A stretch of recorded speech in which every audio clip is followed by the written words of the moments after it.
ଚାଲନ୍ତୁ ବନେଇବା red velvet cake. ସେଇଟା ବି ମାଇକା ବ୍ରାଣ୍ଡର ମୁଁ ଫାର୍ଷ୍ଟ ଟାଇମ୍ ୟୁଜ୍ କରୁଛି। ବନେଇବାର ତ ବହୁତ ସହଜ ଅଛି, ଖାଲି 3ଟା ଷ୍ଟେପ୍ ହିଁ ଆମକୁ କରିବାର ଅଛି। ଏଇଠି ଦେଇଛି ଏଡ୍ କରିବାକୁ 50 ଗ୍ରାମ ଦହି, 2 ଚାମଚ ଅଏଲ୍। ତାପରେ ମୁଁ କନଫ୍ୟୁଜ୍ ଥିଲି ପାଣି ଦେବି ନା କ୍ଷୀର ଦେବି। ଦେନ୍ ଦେଖିଲି ଏଠି ପ୍ରିମିକ୍ସରେ ମିଲ୍କ ପାଉଡ଼ର ଏଡ୍ ଅଛି।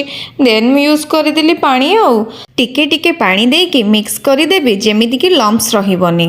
ଆଉ ହାଲକା ବହଳିଆ ବେଟରଟେ ବନେଇଦବା। ଗୋଟେ କେକ୍ ଟିନରେ ଟିକେ ଅଏଲ୍ ଦେଇକି ବଟର ପେପର ଦେଇଦେବି। ତାପରେ ଆଉ କ'ଣ, ବେଟରଟାକୁ କେକ୍ ଟିନରେ ଟ୍ରାନ୍ସଫର କରିଦେବି। ପ୍ରିହିଟ୍ କରିଥିବା କଢ଼େଇ କିମ୍ବା ଡିସ୍ରେ 45 ମିନିଟ୍ସ ଯାଏଁ ବେକ୍ କରିଦେବେ। ଏବେ ଦେଖନ୍ତୁ ରେଡି ହେଇଗଲା ଆମର ରେଡ୍ ଭେଲଭେଟ୍ କେକ୍। ଆପଣ ଦେଖିକି ଗେସ୍ କରିପାରୁଥିବେ କେତେ ସଫ୍ଟ ବନିଛି। ସିରିୟସଲି ବହୁତ ଇଜି ଅଛି ବନେଇବାଟା, ଆଉ ଟେଷ୍ଟ ବି ବହୁତ ବଢ଼ିଆ ଥିଲା। ହଁ, ଭୁଲିବେନି କେମିତି ଲାଗିଲା ମୋତେ ନିଶ୍ଚୟ ଜଣେଇବେ। ଧନ୍ୟବାଦ।